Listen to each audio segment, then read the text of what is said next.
Hi folks, Breadman J here. How you doing today? I'm going to talk to you a little bit about making bread. I'm going to start out with talking about some of the equipment I use. I'm also going to start out with a warning. In addition to making bread, I'm also a Navy veteran and a biker, which means my language is not always the cleanest, but I'll try to be good. My jokes are not always the cleanest.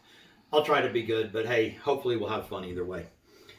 So, like I said, for this first video, I want to talk about what you need to make bread. Now, some of these things that I have, you don't need if you're just going to be making one or two loaves at home every now and then. But if you're going to make larger batches, these things really come in handy. So we'll start out with, of course, you're going to want measuring cups, measuring spoons. You might want a brush.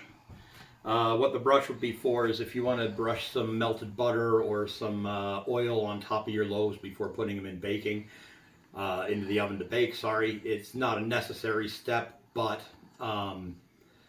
it's handy for some breads. Another thing you're going to want is some mixing bowls. These are not really fancy mixing bowls. They're about 4-quart capacity. They were like $4.50 at my local grocery store. You're going to want, again, if you're doing larger batches, you're going to want a bread couche. Now, what's a bread couche? Yeah, it sounds funny. We'll make some good jokes about it. Always keep your couche clean. It's basically a heavy linen cloth. You can use it for a variety of purposes through the bread making process. Covering your yeast, covering your dough to help keep heat in so it can rise. If you're going to make something like baguettes or, oddly shaped loaves, you can actually use this to shape it so it helps keep the loaves in their proper shape as they're rising and getting ready to be baked. A dough cutter. Doesn't have to be fancy, and again, if you're only making one or two loaves, you don't really need it. But when you're making larger batches, it comes in real handy. Kitchen thermometer. Just a basic thermometer. You're going to want that for when you're proofing your yeast. We'll talk about that in a later video, but that's one of the most critical parts of this whole thing is making sure you proof your yeast correctly so that it does what you want it to do. Bread pans. These were packs of 50 I got off Amazon. I think they were $7, something like that. They're disposable. You can go with non-disposable pans if you want. I didn't for this project, but I think I'll probably add them to my collection over time. Bread bags. Again, I think this was $6 or $7 off Amazon for 100 of them. These are really great for wrapping up your bread when it's done. A lot of times, depending on the size of your loaf, a Ziploc bag won't do. These are meant for bread. Scale. When you're making batches, you're going to want to use a scale to figure out what the weight of your total dough batch is, and then figure out what your weight of your loaves are going to be. Your loaves can be 1 pound, 2 pound, just depends on the size of your bread pan and the size of the loaves you want. And most importantly for me is my mixers. Now you got a lot of options if you're only going to do 1 or 2 loaves at home again, but I want to show you a couple of the mixers that I have. This was the first one that I got. And I'm not sure the brand name, you can find them online. I actually got this used. It cost me about $10. They're not really expensive. I don't consider it a great mixer. It works, it does the job, but to me it's kind of more of a hipster, I want to make bread kind of thing than it is a serious bread making bucket. The way this goes together, you got your dough hook, you've got a yoke. The dough hook will go into the yoke. The yoke will sit across the top of the bucket. This will screw in over here, if I get it in the right spot. And then you've got a handle The handle will go on top of the yoke and latch into place, and voila, there you mix your bread. Now, this is an okay bread mixer. If you're going to do it a little more seriously, you're going to want something more sturdy. One of the biggest problems I have with this one is this is a really, I don't know if you can see it on the video, but it's really easy to flex and deform it. And then look, when I do that, look at what happens to what holds the yoke in place.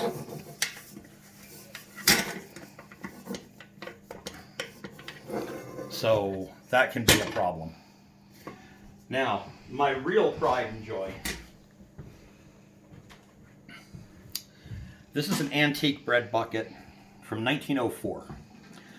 It was actually a design winner at an expo in 1904. They're very proud of it. You can see that on the thing. I don't know what made this one in particular better than the other ones at the time, but this is what you want to look for. Now, these are going to cost you a little more money. You're probably going to mostly find them on eBay. You might get lucky enough and find one at a swap meet or something like that. There's certain things you really want to look for with these antiques. Number one,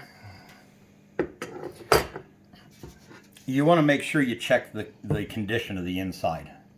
Now, it looks a little rough, yeah, but you don't, the important thing is there's no rust. That's a big thing you're going to find in a lot of the antiques. A lot of the antiques are now really only good for decoration.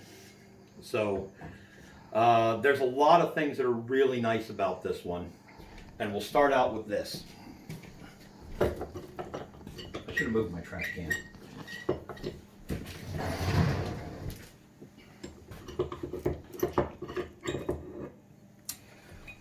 This is a clamp used for holding the bread bucket to the table. It's the most often missing or broken part of any of these antique ones.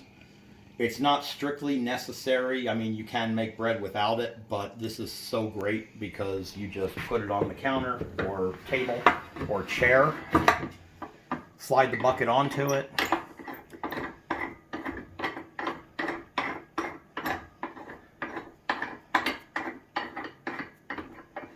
tighten it down, and when you start mixing, your bucket's going to stay in place. These old bread buckets, they were made to last. As a matter of fact, when I got this one, I had to get one of the feet of it soldered back on. You'll see this is a nice heavy steel. Doesn't flex like that one. You can repair it if a foot falls off or something like that. It's fantastic. It's got a lot of the same basic elements as the other one, but there's some significant differences. First off being the yoke. So instead of it trying to just sit in a spot on the bucket, this is actually going to clamp to the bucket. Now it's got a dough hook, of course, like the other one. And put it in here. Put it in. Clamp it to your bucket.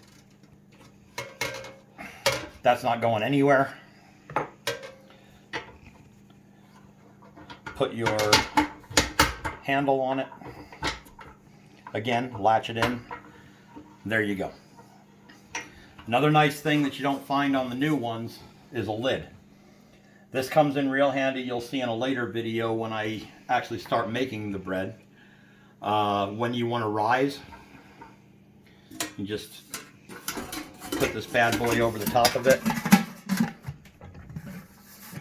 Helps keep your dough nice and dark and helps keep the warmth in, which again is something that yeast really likes. So that's going to help you with your rise. So that pretty much summarizes the equipment. And again, I want to emphasize that you do not need to have all of this if you're just going to make a couple loaves for yourself every once in a while. You can mix your dough in a bowl. You can mix it with a dough hook on a stand mixer. There's a lot of options, but this is the way I grew up doing it, and this is the way I love doing it. So these old bread buckets, if you want to get it all serious about making batches, you're going to want one of these for sure. Just to give you an idea, I think I paid about $35 for this bread bucket. I found it on eBay. It cost me more to have it shipped to me, but that's okay. It's a totally worthwhile investment for making bread. So anyway, that's going to kind of wrap up our equipment. And I'm looking forward to starting a new video in a bit where we're going to start talking about the actual bread making process. So thanks for tuning in, and stand by and we'll have more for you in the future. Bye.